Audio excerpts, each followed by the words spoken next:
where do we start? Well, first of all, the comments for some of the clips that Emmett has done are just off the chain. Off the chain. The latest one, it's not actually, I don't think it's the latest one, but the one that's blowing up is this gridded Andrew take on a TDS panel. And there's a guy in there. He now wants to debate me. What's his fucking name? Hang on, stand by. I'll get it. And then I will move on. Logan Lee 5875. Logan Lee 5875 wants to debate me. That's bold strategy, Hot Rod. I've said absolutely. Gave him the time of 7:30 p.m. Central Standard Time next Thursday. We'll see if he makes it. I don't think he will. I think he'll cop out. We'll find out. It'll be great. It'll be awesome. That was a really interesting discussion panel. It wasn't really a debate, which kind of unfortunate, but it's okay. And it was weird. Like the redheaded chick kept doing the like ChatGTP thing, like looking at something and then drinking out of a empty water bottle or I guess can of something. I don't know what it was. But anyway, so that is that's new and exciting. If you're one of the people that leave comments, go over, check out the video, leave comments. Feel free to engage with this Leroy Lee, whatever fuck his name is, and feel free to engage with him. It'll be awesome, and we'll it's going to be a good time. I feel like he might actually debate me, and it will be cool. I think he actually thinks he's good at it, but obviously I don't think I think he thinks he is. I don't think he's good. Namaste Away was first in chat today, somehow beating Anson Knowles. I have no idea. Maybe Anson is out sick today. I don't know. TD was second up, followed by Buddha. Buddha came on in and said, "What is up?" And that was awesome. It was a great show last night, by the way. And yes, you're correct. Right up until the fluffy stuffed animal bullshit, which I'm going to get into that in a minute. I thought it was funny. I thought it was great. Now that I know a little bit better about what was going on, I kind of figured out what was happening, and I think it's funny. I think it's funny and a little bit tragic at the same time, but mostly funny. The Steel Man is in the house. What's up, man? Good to see you out there. Glad that you were sent here. And by the way, Ryan the Radical Coder is free to do whatever the fuck he wants, and he can do it. The further away he does it for me, the better off for everyone. I got a clip coming of his dumbass getting spanked around. But it is what it is. WMD, my loyal bot, is in the chat. I have to warn you not to use periods and maybe even the @ sign, because when you do that, WMD thinks that you're making a link and he will time you out for 60 seconds just like that. He has no sense of humor whatsoever. Agrillapolis is in the house. He is hanging out. He's on mod duty today. We got a lot of mods in today, I think, but we'll see how this show works out. It's good stuff. Big Red Sky is in the house. Good to see you. Darth Grumpy Dad's up in here as well. I'm sure we've got other people, but those are just the guys that have checked in and commented so far. So let's roll on into this. What we're going to talk about today. Well, first of all, the punctuations are overrated. Right. Yeah. Just leave those off. We don't need those. So first things first, when these clips come out, guys, like, subscribe, do all that kind of stuff. It's going to be cool. We like it. It's enjoyable for all of us. When we have comments, I don't care whether they're negative or not. People say they hate it, whatever. Feedback is feedback. I enjoy it, and it'll be really cool. What we're going to talk about today we're going to start off with, I got a couple of small announcements, and then we're going to roll into this. Is the left violent? Why is the left violent, right? Crowder is now going back on college campuses. He's doing that stuff again. The video that he put out, I think, is really interesting and really cool. And if you haven't seen it, I think there's at least 2 or 3. I apologize. I got to mute my phone here because it's off the rails right now. There we go. Sorry about that. All of a sudden, it never fails. When I get in front of the microphone, all of a sudden, everybody wants to talk to me. So it's very funny. Yes, thank you very much, Big Red Skyo. God has blessed me, to be honest. I'm very blessed, and I know that I'm blessed, and I feel good about it every day. So let's talk a little bit about what's going to be happening in the future, in the near future, and all of that. Yeah, the second episode released today. That's correct. It's a great. I mean, honestly, they're great. I mean, I think they're awesome. So one of the things that's going to happen is the Signal Syndicate debate thing. I like the concept. I'm not in love with the title as much. I don't know that it really represents the the focus and the channel and all of that. We're going to be. I'm looking at some different branding, some different titles for that. We'll still be doing it. Obviously, I just want to make it more associated to what we actually do there. So look for that. Look for some announcements about that. That's going to be happening. We're about, I think we're like about a week and a half away from, I'm going to leave for TwitchCon. I'll be at TwitchCon that weekend. I may have a surprise after TwitchCon. We'll see. I'm working on some things. Stay tuned for that. Additionally, the shorts, the clips, all of that, those are rolling out as fast as we can get them out there. And it's coming out really well. Emmett is doing a fantastic job. If you guys aren't paying attention to the clips channels, you really should. What's up, Wicked Wally? The Proving Grounds. So the Proving Grounds is actually a place in South Carolina where friends of mine actually hammer things out with weapons.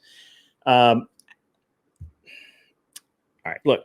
So one of my favorite places to go shoot is called the Arena Training Center in southern Georgia. It's very, very far down in Georgia. It's basically swampland. The Arena Training Center has, I've done a lot of really good matches there. Really enjoy the facility. It's an amazing facility. And I'm thinking about stealing the arena part of their name. It came up in conversation earlier this week. I think we're going to steal the name, the arena, and I may actually steal the whole thing, the Arena Training Center, because it holds a special place for me. We're going to look into. I'm working with it right now. I've got to get some artwork done and things like that. I think it's more fitting to what we do with our debate series. And I think it's just a better fit. Cleaner 409, Emmett is really rocking and rolling. He is making it happen. But yeah, I think that's something to do. You think it's for clout, but also kind of a tribute to Charlie. So yeah, Buddha. So listen, the thing about Crowder and what he's doing right now is, that was his gig originally, and Charlie came in. And it's hard to say that Charlie did it better, who did it better, right? Who wore it better. But Charlie came in and made it his own. Really came. Rob's panel show used to be called The Arena. Well, maybe we won't do that. I don't know. I'll talk to Rob about it. But Crowder stepping back in feels right, because Charlie kind of took that over and he did a really good job at it. And now Crowder stepping back in is like, it's like the next evolution, right? It's like another training evolution. So I like it. I like it a lot. Put my glasses on here so I can read up close. And what Crowder is doing by, so all the topics since the 11th of September have been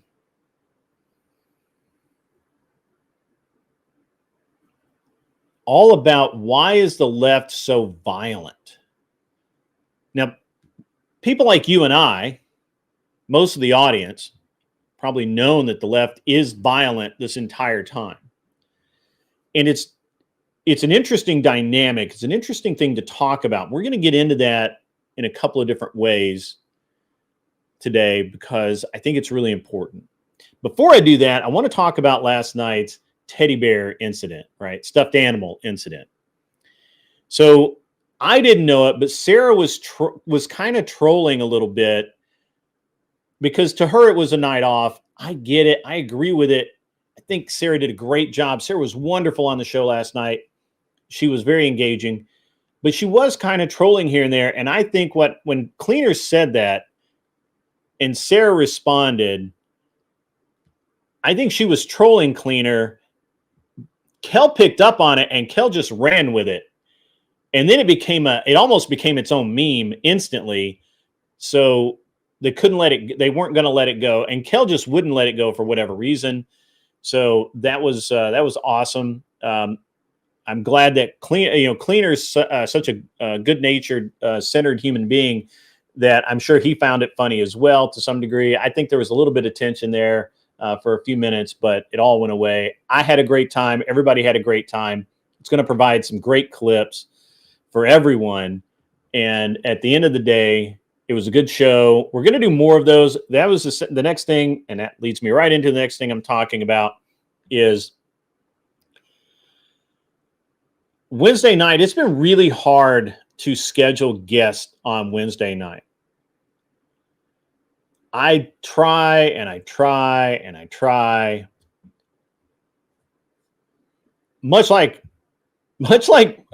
Brian at whatever, people are fucking flakes, man. Like sometimes they have legit issues like technology problems or things like that. But man, the number of flakes that I get is insane. Like I can't even tell you how many times I set up an interview and then day of I get, oh man, I can't do it. I had this thing come up. I got, whatever, man. So I think I like the panel idea. So next Wednesday, we're going to do basically the same subject matter as this past week. I'm going to change a little bit in that. What is the downfall of modern dating, right? I've already been approached by some people that want to be on. If you want to be on, or if somebody you think should be on, send them to me. Discord is open. We'll do the same panel next week with different people, different takes, same subject matter, more or less. We'll do the same thing. We're going to do it over again. We'll see how that works out. And then, every week we'll do something different. I had so many people DM me wanting a shot at this topic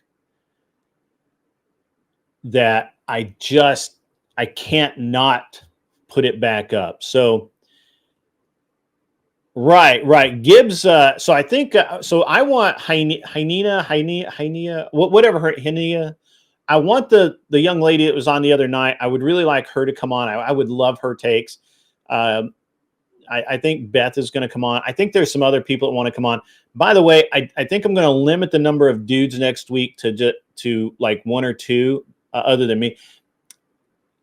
And I don't know how much I'm going to be more of I'm going to pull back into more of that moderator role because I just don't think it's fair. So next week, this is what we're going to do.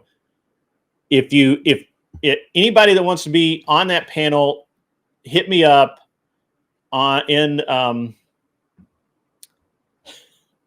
hit me up in the Discord. Steelman's still like on it, man. He's on it. So anyway, so we'll get this stuff going on, and we'll change. We need to make a thumbnail. All of that. Emmett's right, and so we just need to know who it's going to be. It's not really a rematch. It's kind of like part 2, new views, the new saga, whatever it is. So we have a request. Can we get actual folks that want to have an actual conversation and not a SpurgFest? I'm not sure. It is the internet, but we'll do the best we can. So let's, again, DM me who you want to be on the show, or if you want to be on the show, send me a DM. You can also reach out to Emmett if it's easier. Emmett is helping me out a lot, and so he's awesome, and so we'll get that going on. So that would be that'd be awesome. All right, so moving on, next issue before we get into the meat and potatoes of the show today. There seems to be some contention amongst a couple of, I don't know. It seems to be like there's some contention about some things, and I want to clear some air here. I really don't have a problem with anyone on the internet, except I don't like Ryan. I just don't like him. I've tried really hard. Every single interaction I've had with him, he's been bad faith. He spurgs out every single time. He will straight up lie and try and hide behind, he just doesn't know. And that's why I choose not to associate with him, right? Like, it's fine. He can come and snipe from the chat all he wants. I don't care. He's not banned. And this is the thing, guys. I don't care if people don't like me, right? I don't care if people think that I'm full of shit. I don't care if they want to come into the chat. I let Imperius come in here and say things. The problem with Imperius is that I actually had no real problem with Imperius until he said a lot of really seriously nasty things about Sarah, Rachel Wilson, Andrew Wilson, myself, and Glenn Lawrence, right? You can't do that and expect me to put you up on and platform you on my show, right? That's it. Actually, Soy Pill will engage in good faith. He may, he'll pivot, he'll move goalposts, he'll do all the normal shit. But other than that, he's like I would much rather have a conversation with Soy Pill than basically Ryan or many others. I don't have a problem with Soy Pill. Soy Pill, he's annoying, but he's not that bad. All right, so Emmett says I'll ban his ass if I get a wrench. Well, that's that's cold-blooded, man. That's cold-blooded. All right, so let's get into the meat and potatoes of today's show, man. Let's talk about it, right? So we got to dive into this firestorm that's been raging since the assassination of Charlie Kirk. It really seems like that for the most part, we have removed the blinders, removed the rose-colored glasses, and now we see the left for who they really are. More people than ever are seeing the left for who they really are. I'm not talking about your blue dog Democrats, your liberals, classic liberals like Tyler, average debate enjoyer. I'm talking about leftists. I'm talking about the radical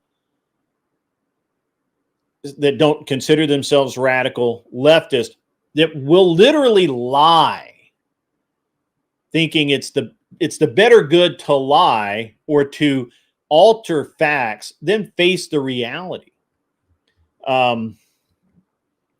Steelman, I'm not engaging in any kind of conspiracy theories regarding Charlie Kirk's assassination. That's irrelevant to my point. My point is that event has removed the blinders and shown people who the left really is. All of these mostly peaceful protests, all of the cries that, well, that they're disadvantaged. That's why they're burning down houses and stores and robbing shopkeepers blind. So we can say a bunch of different things, but the reality is still going to remain reality regardless of anything else. Least favorite lefty starting at the bottom: Coder, Duck, Effigy, Soy Pill, Foolery, Kel. So Kel will be mostly good faith. Effigy can be good faith, but he's very condescending, as most leftists. Duck's off his rails. He eats too much soy. Soy Pill I can deal with. Tomfoolery I can deal with. Tomfoolery I put more in the category of liberal. He even calls out Destiny on his bullshit from a right-wing point of view, which I thought was fucking hilarious. And Coder is obviously at the bottom of the sack because he just lies, and nobody likes a liar, man. They just don't. So I've said this before. You guys have heard this from me before. Politics, it ain't easy. And it's not, and it is blood sport to some degree. But it shouldn't, when one side starts treating disagreement as an effective death sentence, we're not playing anymore, right? Right? Like, you can't have people burning down police stations, burning up police cars as a political statement. No, Mel the Furby's even worse than Ryan. Even worse.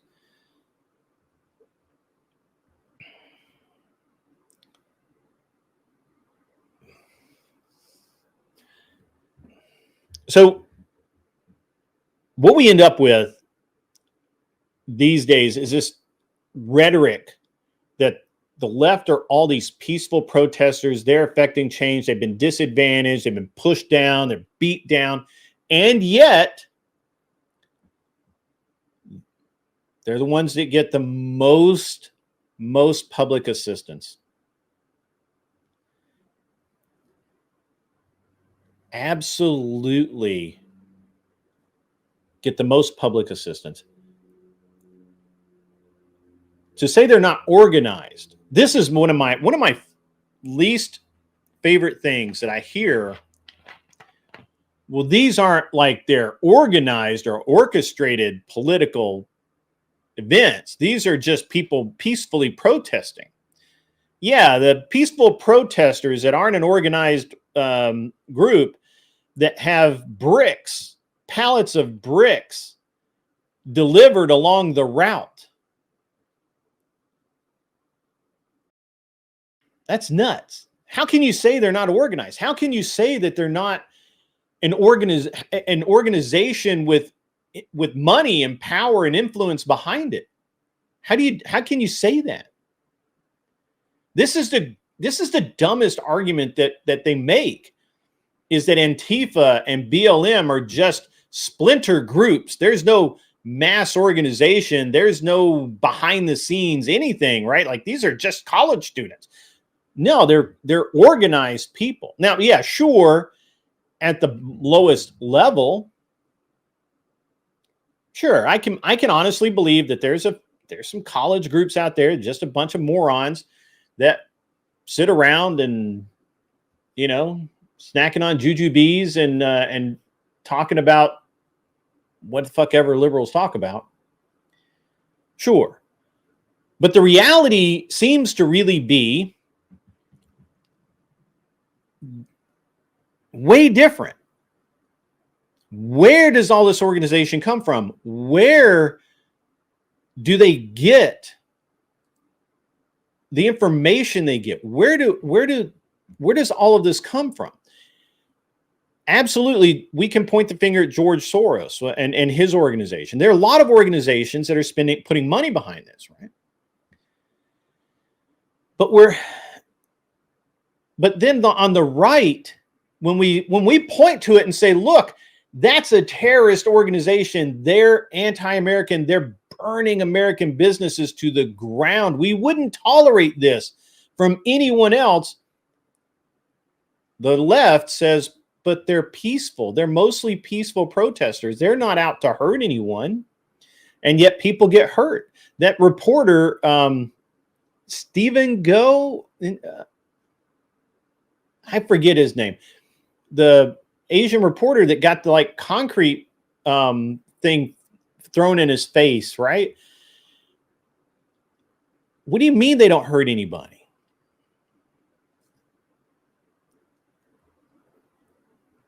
It's all craziness. It's all craziness to hear people to hear people on Piers Morgan say, well, these are just loosely organized chapters. It's not a real organization.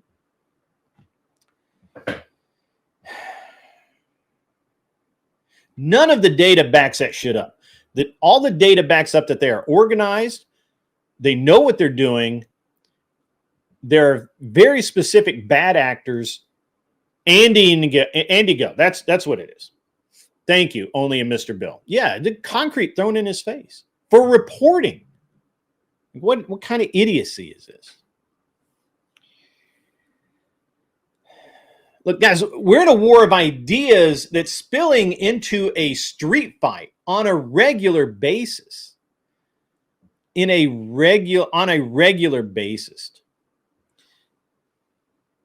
Now, when we look at what's going on now and where the fight is being held, where the fights are being won, is people like Andrew Wilson going on Piers Morgan and taking on these morons just absolutely head on, no BS, calling it what it is, and putting it down.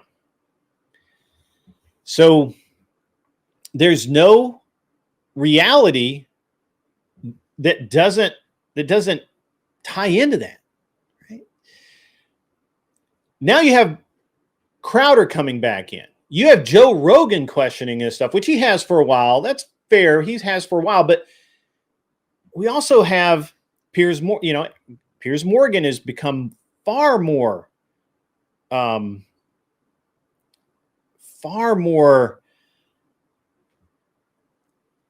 he's leaning far more to the right on this stuff because he can see it, right? And he's a liberal. He is. All right, so let's just talk about the data. The data, that's used. They say data doesn't lie, but data can be abused. One of the most important things that we keep hearing over and over again, I'm giving you guys this information so that when you are out there and people say these things to you, you can yourself say, nah, that's not quite right. This is not the real. This isn't real. This is not correct. And yes, Douglas Ehrlich, it's nuanced, but it's not too nuanced. We'll get into this really quick, and then I'll open it up, and we can have some people come up. You just don't have anything on street fighting, okay? But that's what it's becoming. It's becoming political street fighting, literally in some cases. So let's just get into it, right? Like, why is there a spike in violence, right? Why is it that the data that when you get into an argument, as we saw the other day with Andrew Wilson versus Soy Boy and the rest of the leftists, as we saw in that debate, as we see in Crowder's Change My Mind, The Left is Violent, as we see on Piers Morgan, as we see in all of these things, let's look at this and let's talk about this data that they present. Usually they're going to present the CSIS data showing about 35 or 40 years of gathered data.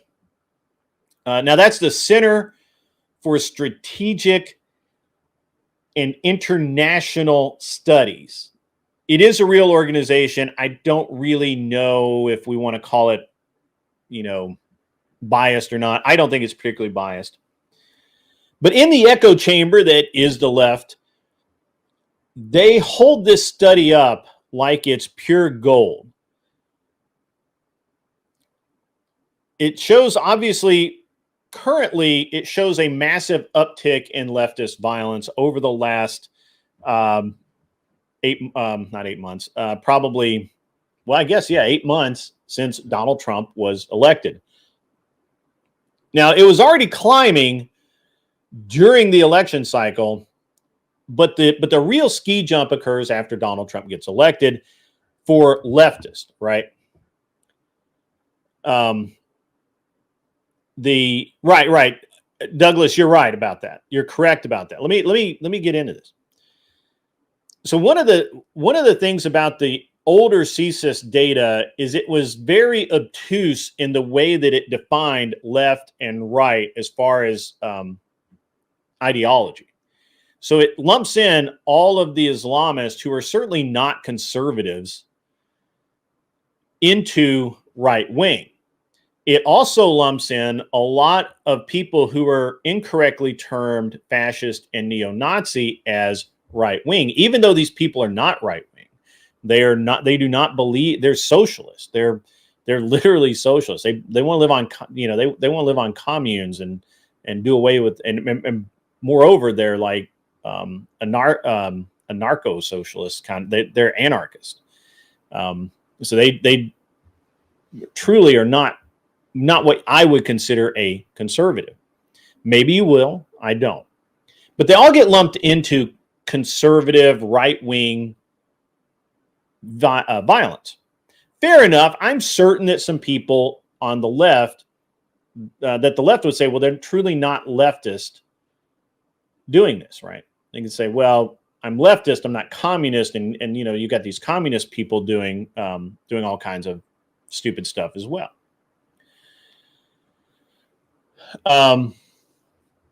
When we talk about these studies, we just have to kind of filter it a little bit. And when we do that, which is what Andrew was talking about the other night, when we take out the terrorism, because basically all terrorism has been attributed to right wing, right? All of it. So even if the people were not right wing. So when we start looking at it and parsing it a little bit, then it becomes very clear that actual right wing, actual conservatives are have a much lower arc than originally portrayed, and is likely less than the leftist socialist types who are, especially when we come out of the 60s into the 70s, when the socialists were burning things, and up into the 80s when there were left-wing groups blowing up construction sites and things like that. CSIS is not the best example, and so it's rough data to use. But if you're confronted with that data, just simply point out that they've sharpened the pencil a little lately, and so that's why you see this massive upswing. And they're no longer parsing terrorist attacks and other things as right wing currently. Now that could change. I mean, again, this isn't perfect data. So when we actually start looking at real data, it becomes clear that the left tends to be more the wing, the arm of violence, the name of whatever, right? And mostly, usually, it seems like, and you guys are welcome to disagree. You're welcome to come up here in just a few minutes and argue with me about this. It really seems like what we're talking about when we talk about the leftist and violence, it tends to be group violence. It tends to be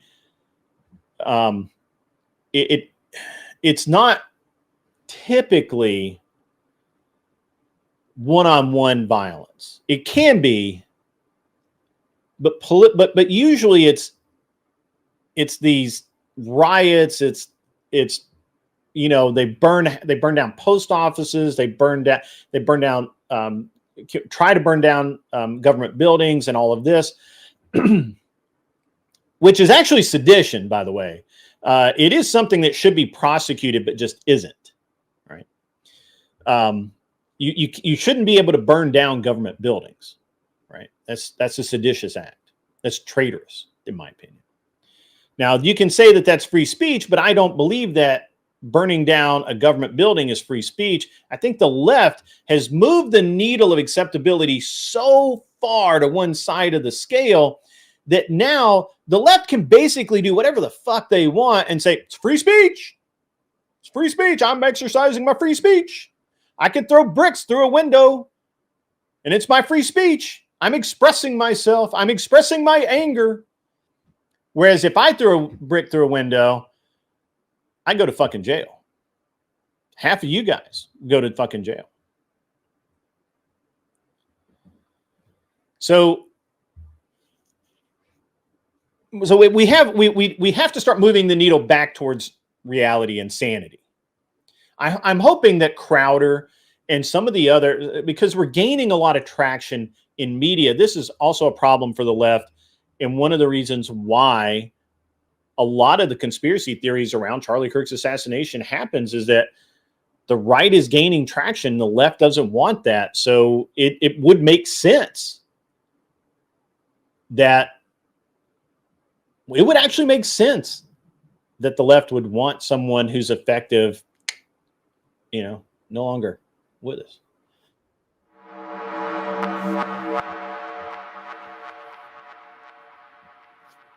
So, hey, thank you for subscribing.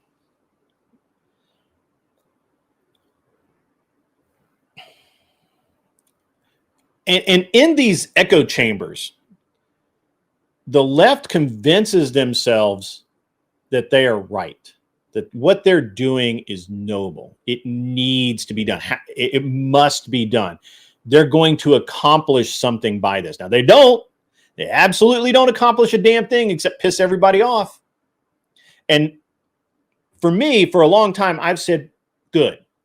Because at some point, the average man on the street, the average person who just wants to be left the fuck alone, the average person who just wants to walk their dog in the evening without getting mugged, those people are going to get tired of this shit. And they're not going to care about Orange Man Bad. They're not going to care about your free speech being that you can throw a brick through somebody's window and not go to jail for it. So that's where we're at. Douglas, I will disagree with you that I don't think the far right want to fight. I think that they're trying to avoid the fight to the best of their ability. I have a unique thing on that. We'll get into that, I promise. So let's just kind of outline this, right? We have attacks on pregnancy centers. We have attacks on synagogues, conservative figures like Kirk, obviously. DHS has issued a statement last week vowing to crack down on Antifa-aligned terrorists. Right? That's, who would have thought?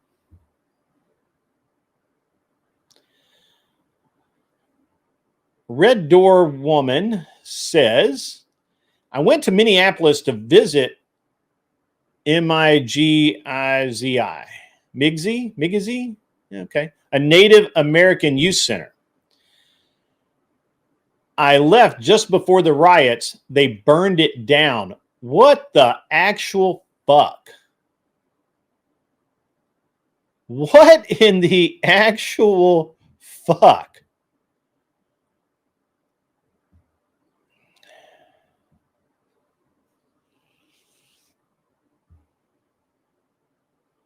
I'm sorry to hear that, Red Door Woman.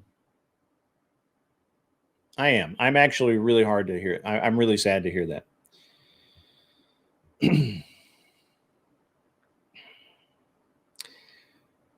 You guys want to blame anyone? Blame the unhinged opposition to the Trump administration.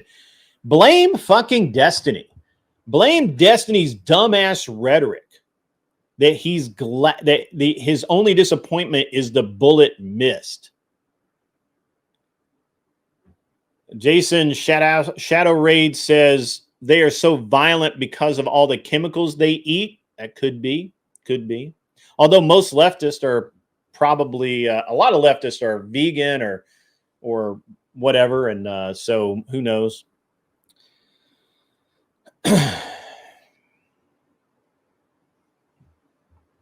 I moved my monitors around this morning, guys. You're wondering what's going on as I moved my monitors over to this side, and so that's why I keep looking in this direction. I need to read the chat and whatnot. So I apologize if I'm not making eye contact. I need to move the camera as well. I just haven't yet.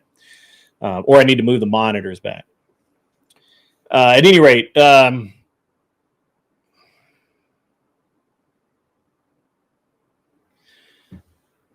when DHS issued those statements to track down Antifa-aligned terrorists, they actually issued names. They called them out by name as Antifa, and some of them by their names, which has not happened, I don't think, ever. Maybe for the first time in years. I don't know. You guys can fact check me on that. I don't know off the top of my head. I don't remember DHS ever calling out Antifa, especially by name.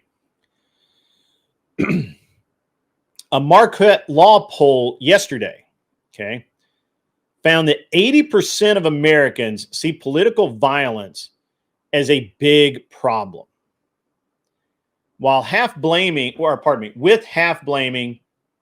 the heated rhetoric, obviously more debate channels, more of all that kind of stuff from leaders and people like me, talking heads that just sit up here and run my mouth, which is that's code for the left's endless MAGA equals Nazis playlist. Political violence is a big problem, according to Marquette Law. Right? The Dems and the left now have to defend Destiny. That's true. The more he speaks, the weaker he makes the Dems' grand standing. Brand, I think he meant standing. But I mean, it's true. It's true. So let me reframe for a minute the right-wing stats, okay? Because numbers get cooked, and we talked about how, there's lies, damn lies, and then statistics, right? That's what we say, right? All right, so and those statistics get cooked when watchdogs like the ADL lump everything into Islamic everything from Islamic jihadists to gangbangers and school shooters who aren't waving a Gadsden flag as right wing, right?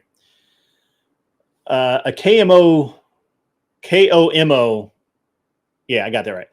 News investigative report, whatever, this week, I saw it the other day, exposed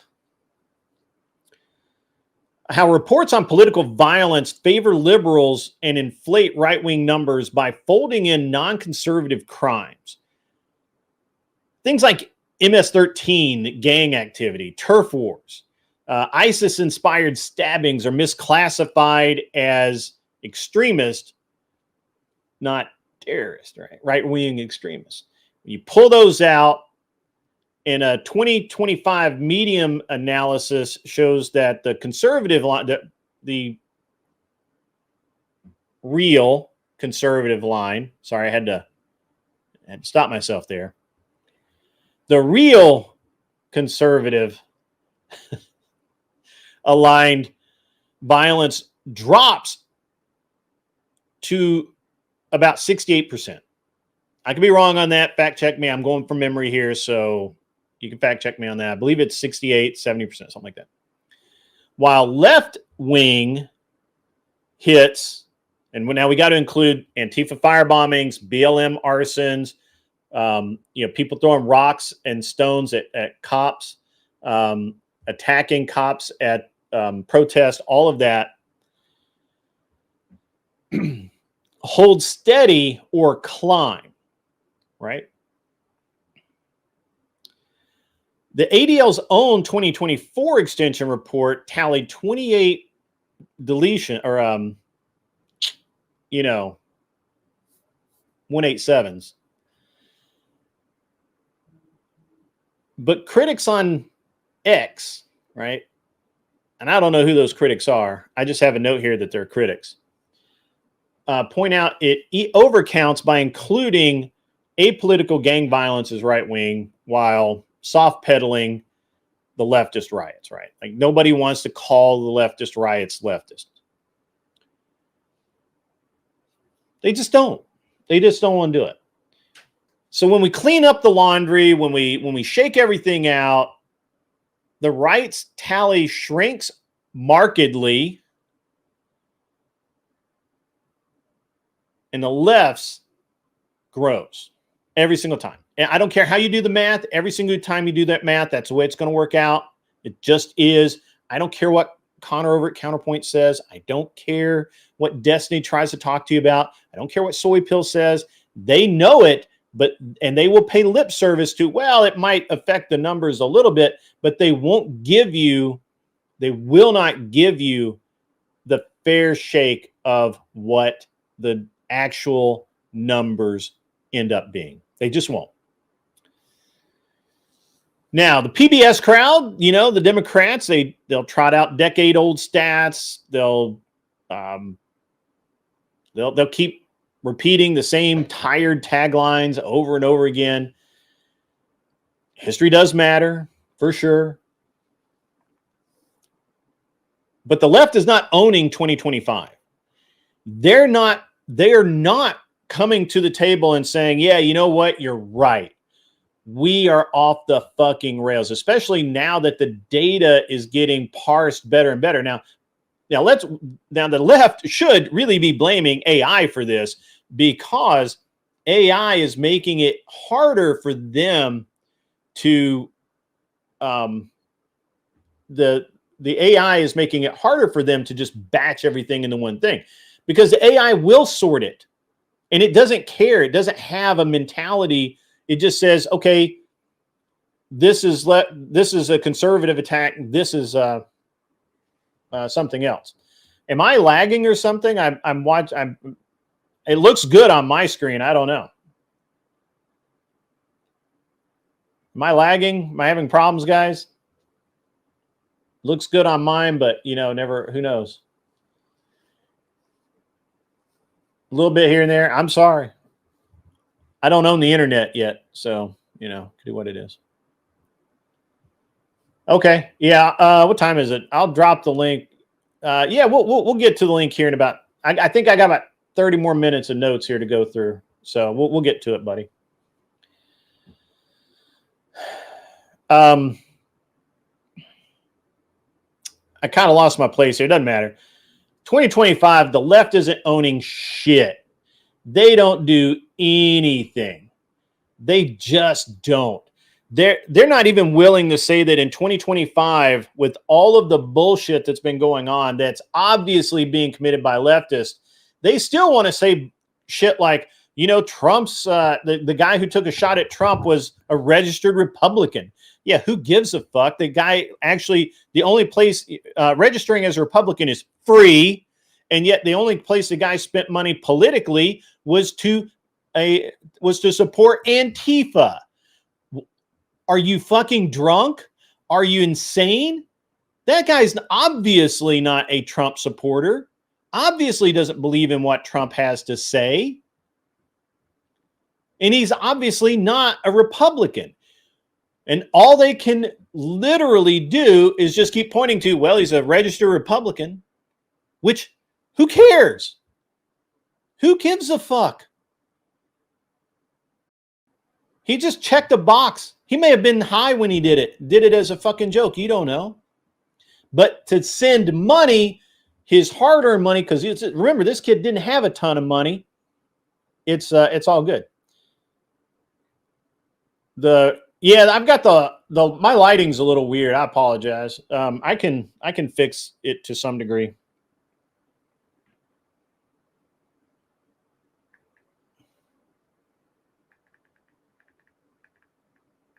Is that sharpening it up for you? Part of it's the red light behind me. That light's too bright now. Yeah, right. Sarcastic Saint, they said the same thing about the guy from Minnesota who unalived those 2 Dem senators. That guy was obviously not a Republican. He was, if anything, he was apolitical, right? But we don't know that. All right. Anyway, I'm gonna get too far in the weeds here. They're not owning shit in 2025. They didn't own shit in 2024. They haven't owned any of their bullshit since 2020, really. Or pardon me, actually, let's go back further since 2000. They just haven't. He did have a No Kings flyer, and he had it on his calendar to go to another No Kings rally down the road. So that he was absolutely not necessarily a Trump supporter. He worked in a political office. So maybe he took some of that shit home. Maybe he was going to use it for target practice. Who knows? I can't assign motive to these people, right? Like I try really hard not to assign motive, right? I haven't assigned motive in any of this stuff because I don't know. But at any rate, that's what the left tries to do. They try and, even when it's obvious or questionable as to what political ideology that these people would ascribe to, they always want to call it on the right no matter what. And yet they're usually wrong. So, and let's look at that, right? Like they just don't own any of their shit. Riots don't count in their tallies, right? Riots are mostly peaceful protest. Portland's 100 plus nights of Chaz Chop of Antifa hell in 2020 alone cost $1.6 million and needed 755. I remember that number because it's just such a weird fucking number. 755 federal officers to take care of it. But that's never in the official ledger. They never talk about that. They never talk about it. Data from the Federalist yesterday, maybe today, I'm not really sure. I think it's yesterday, kind of hammers it home. When you include the street level chaos, left-wing violence overwhelms the right. It's not bias, it's just math. Remember I believe it was North Carolina or South Carolina where they had the riot there, and I got so many good memes out of this. People beating this car with a baseball bat, these peaceful rioters, and knocking over statues and all of that nonsense because, they didn't like the Civil War statues. And they were actually literally destroying valuable works of art. Nuts. Yeah, that's right. He was a Tim Walz appointee. The guy worked at, look, the guy in Minnesota who shot those two unfortunate individuals. I don't know how political he was because he worked for both the Republican campaign and he worked for the Democrat campaign. I don't know what the deal is with the signs that were found in his house. All I know is that the two things that stand out is he had, which you wouldn't get in his political office, a No Kings rally flyer, and he had marked on his calendar another No Kings rally. So, I don't know what you want to make out of that. It seems to me like the guy was probably fairly apolitical, but leaned left, and he probably thought that that the people that he shot were not leaning far enough left for his liking, or wasn't effective enough, whatever it was. All right.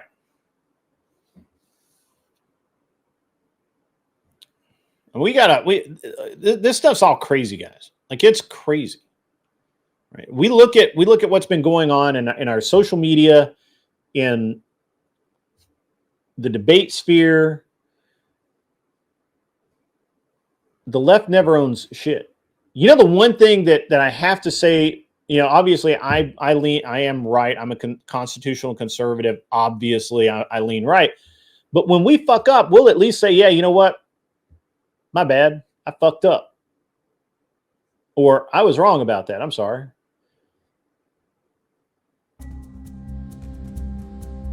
But not those fuckers.